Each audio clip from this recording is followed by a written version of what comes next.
बिस्मिल्लाहिर्रहमानिर्रहीम। व्यूवर्स, अपनी पिछली वीडियो में हमने देखा कि हम किस तरह से एक डेबिट नोट को रिकॉर्ड करते हैं और इस वीडियो में व्यूवर्स हम देखेंगे हम क्रेडिट नोट का इंदराज किस तरह से करते हैं अपने टैली अकाउंटिंग सॉफ्टवेयर में।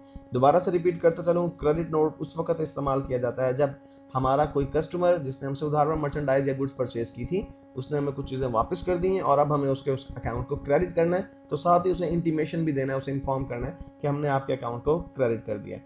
व्यूवर्स, आपके रिव्यू के लिए आपको याद दिलाता चलूँ कि हमने अपने एक ही कस्टमर को इस वक्त तक सेल किया और वो कस्टमर है हमारा फ्रेंड्स मोबाइल्स, जिसे हमने कुछ यूनिट्स जो है वो सेल किए थे। और व्यूअर्स, इस वक्त उसमें से एक यूनिट हम जो है रिटर्न के तौर पर ले रहे हैं और मैं आपके रिमाइंडर के लिए बताता चलूं कि हमने उसे नोकिया C3 सेल किया था 12,000 पर यूनिट के हिसाब से। और अब जब हम वापस देंगे तो डेफिनेटली हमें उसके अकाउंट को भी 12,000 पर यूनिट के हिसाब से ही क्रेडिट करना पड़ेगा अगर हम नोकिया C3 रिटर्न ले रहे हैं। और व्यूअर्स, यहाँ पे मैं एज्यूम करता हूँ कि नोकिया C3 ही वो हमें एक यूनिट जो है वापस, क्योंकि वो उसकी स्टैंडर्ड की या मेयार के मुताबिक नहीं है। तो व्यूअर्स, क्रेडिट नोट को रिकॉर्ड करने के लिए ट्रांजैक्शन के मेन्यू में से मैं अकाउंटिंग वाउचर्स को सिलेक्ट करता हूँ और यहाँ से व्यूअर्स मैं क्रेडिट नोट को सिलेक्ट कर लेता हूँ। व्यूअर्स, क्रेडिट नोट के अंदर सबसे पहली चीज़ जो मुझे एंटर करनी है डेफिनेटली वो एक रेफरेंस नंबर है, जो कि मैं कोई भी फर्जी रेफरेंस नंबर एंटर कर सकता हूँ। और व्यूअर्स, उसके बाद मुझे क्रेडिट करना है अपने उस कस्टमर का अकाउंट जिसने मुझे चीज़ें वापस की और वो कस्टमर था फ्रेंड्स मोबाइल्स। तो व्यूअर्स, मैं यहाँ से फ्रेंड मोबाइल को सिलेक्ट करता हूँ। देखिए, करंट उसका बैलेंस जो है 45,000 है, लेकिन जब मैं उसके अकाउंट को क्रेडिट कर दूंगा तो उसका बैलेंस डेफिनेटली अल्टीमेटली इफेक्ट कर जाएगा। और व्यूअर्स, चूंकि मुझे वो एक यूनिट वापस कर रहा है और एक यूनिट की जो प्राइस थी वो 12,000 थी नोकिया C3 की, तो मैं इसे 12,000 लिखता हूँ।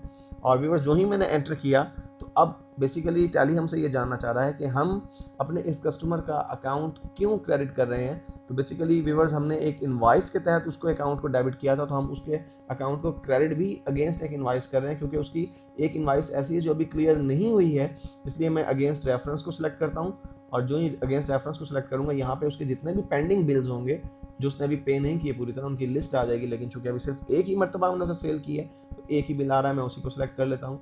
और व्यूअर्स, यहाँ पे 12,000 की अमाउंट पहले से एंटर है, मैं इसे एंटर प्रेस करता हूँ और दोबारा से व्यूअर्स मैं एंटर प्रेस, अब मैंने क्रेडिट कर दिया अपने फ्रेंड्स मोबाइल को। मुझे डेबिट किसे करना है? डेफिनेटली व्यूअर्स, मुझे डेबिट करना है अपने सेल्स अकाउंट को, क्योंकि जब मैंने उसे चीज़ें बेची थी तो मेरा सेल्स अकाउंट बढ़ गया था, इंक्रीज कर गया था, लेकिन जब वो मुझे चीज़ें वापस कर रहा है तो मेरा सेल्स अकाउंट जो है वो कम हो रहा है। इसलिए मुझे सेल्स अकाउंट को डेबिट करना है, तो मैं सेल्स अकाउंट को डेबिट कर देता हूँ। व्यूअर्स, जो ही मैंने सेल्स अकाउंट को सिलेक्ट किया तो बेसिकली टैली ये जानना चाह रहा है कि जब हमने चीज़ें बेची थी तो डेफिनेटली हमने इन्वेंट्री को इफेक्ट किया था। अब जब वो चीज़ें वापस आ रही हैं तो कौन सा यूनिट या कौन सी जो इन्वेंट्री है वो वापस आ रही है। तो यहाँ से व्यूअर्स मुझे सिलेक्ट करना है नोकिया C3 और उसकी क्वांटिटी लिखनी है मुझको 1। और यहाँ पे बाय डिफॉल्ट क्योंकि रेट ऑफ सेल उसका 12,000 था, इसलिए यहाँ पे पहले से 12,000 रुपये इंटर है, मैं इसे एंटर कर देता हूँ। और यहाँ पे नरेशन में मैं लिख सकता हूँ व्यूअर्स कि 1 unit of C3 return by friends mobiles. और व्यूअर्स, इसे मैं अगेन एंटर करता हूँ और इसे एक्सेप्ट कर देता हूँ। तो व्यूअर्स, इस तरह हमने अपने क्रेडिट नोट को भी रिकॉर्ड कर लिया और डेफिनेटली इस क्रेडिट नोट का इम्पैक्ट भी हमारी रिपोर्ट्स पर उसी तरह से पड़ गया होगा जिस तरह से हमारे डेबिट नोट का इम्पैक्ट हमारी रिपोर्ट्स पर पड़ा था, यानी हमारी इन्वेंट्री बढ़ चुकी होगी, हमारे फ्रेंड मोबाइल का लेजर जो है वो भी इफेक्ट हो चुका होगा और हमारी सेल्स में कमी हो चुकी होगी। तो व्यूअर्स, इस वीडियो में हमने कम्प्लीटली देखा कि हम क्रेडिट नोट को किस तरह से रिकॉर्ड करते हैं।